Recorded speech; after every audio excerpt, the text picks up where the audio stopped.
Autochtoon, geskryf deur Arnold van Sail-Skrywer.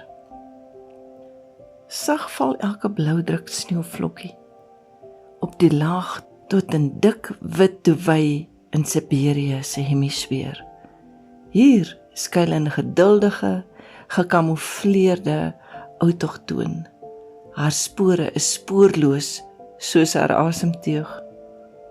Dis haar terrein, dis haar heimat. In hierdie snerpende, tolerant bemerk sy eie verwaande vreemde indringer. Sy het deur tye geleer hoe om genoegsaam te fluister, sonder dat haar vyand haar skuilplek kan identifiseer. Haar asem reëlmatig, haar pols gepas in verganklike tyd.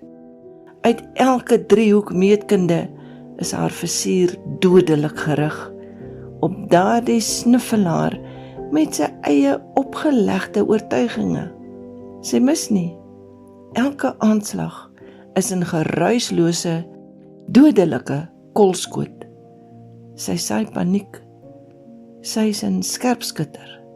Sy is die wit doodvrees, geen snerpende koue.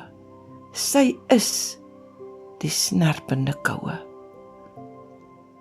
Geskryf deur Arnold van Sail-Skrywer, gelees deur Margaret.